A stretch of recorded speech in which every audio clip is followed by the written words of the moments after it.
So good afternoon po, Yan and Kelvin. Salamat sa pag-attend ninyo sa ating pre-Kena seminar conducted by the Roman Catholic Society of St. John the Baptist. I am Reverend Father Dr. Angelo Ibase from the Order of St. Benedict.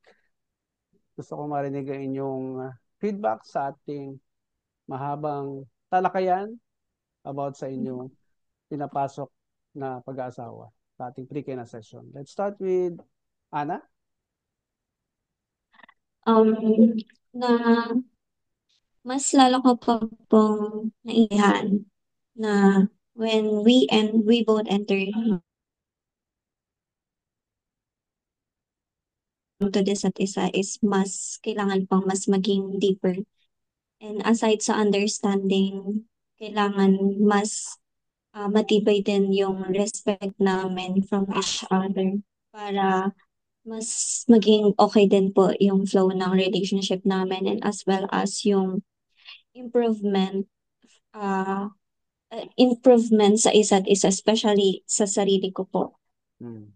Para ma-feel niya din na sumasabay din ako sa kanya since siya po yung magle-lead into this marriage. And Hmm.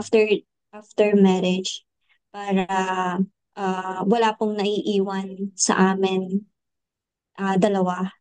Hmm. And ayun po, mas uh, mag-deeper pa po yung feelings namin sa isa't isa. And aside from that is maging responsible pa enough uh, sa isa't isa as well as kapag naka-build na po kami ng talagang family namin. Yes. Remember to put them into practice. Yung ating mga Mhm. pinag-usapan. Ha? Ikaw Yes naman, po. Kelvin. Thank you, Ana. Uh, Three words.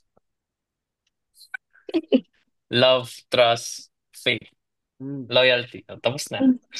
Good. Pinaka-perfect. What can you say about our session? Mm. Mm, Will you recommend this? Knowledge. Yeah. Yes. Mhm. Ayun. Can you tell everybody what they would gain in attending pre-K session like this? Yeah, knowledge. Yun lang yun. Yun na yun. Dagdag knowledge na makukuha natin. And understanding. Yes, Yeah. understanding. Okay? Mm, And to be wise, put them into practice. yeah. Be Doon wise natin, and put yeah, it into the practice. Yes. yes, doon lamang na obtain ang wisdom. Okay? Yeah. Because wisdom Yes. follows peace of mind. Yeah. Wisdom Wisdom process. follows prosperity. Okay? Okay. Yes po. So, thank you for your time. Alam kong busy kayo pareho. Salamat sa Thank you attention pa rin. very Ha? much.